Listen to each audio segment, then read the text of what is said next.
Баршаңызға қайырлы күн достар, сіздермен Гүлсая. Бүгін сіздерге үй жағдайында мохитоның рецептімен бөлісемін. Ешқандай спрайт қоспай жасаймыз. Сіздерге ұнайды деген сенімдемін. Менің каналыма тіркеліп, видеоны соңына дейін қараңыз. Ең алдымен бізге бір лимон, бір лайм және де жалбыз жапырақтары қажет. Осылай жапырақтарын бөліп аламыз. Және де мұз кесектері керек.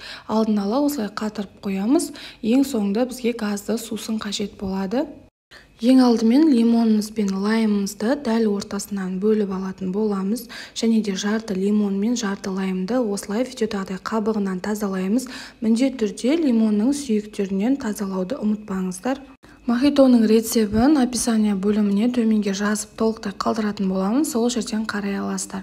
Барлығын жақсылап тазалап алғаннан кейін осындай ұсақ бөліктерге бөлетін боламыз. Және де лимонның сүйектерінен тазалауды тағы да ұмытпаңыздар. Бөліктерге бөліп болғаннан кейін осы қазір біз блендерге салып жақсылап езетін боламыз. Құрметті менің көрерменім, маған әлі тіркелмеген болсаңыз, менің каналыма тіркеліп қоңырауша белгісін басып қойыңыз. Кішкене жалбызымызды және де 2 мұз кесегін салып, кішкене газировкамызды құйып, жақсылап блендерден езетін боламыз. Осы жерде біз 2 ас қасық қант қосуымыз қажет. Менде ол жері түспей қалыпты, міндетті түрде ұмытпаңыз.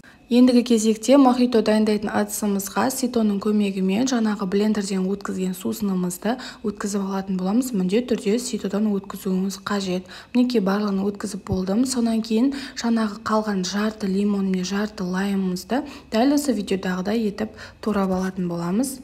Егер де сізде спрайт болмайтын болса, дәл осы газды сусыннан қолжетімді рецепт ретінде жасасаңыз болады. Барлығын осы сусынымызға салып, қалған үстіне жалбыз жапырақтарын салып, және де мұз кесектерін салып, ең соңында газды сусынымызды құятын боламыз. Бұл мохитоның дәмі өте ерекше болып шығады. Міндетті түрде жасап көріңіздер. Сіздерге ұнайтынына сенімдімін. Егер де менің видеом ұнаса, менің каналыма тіркеліп, өз пікіріңізді қалдырып кетуіңізді сұраймын.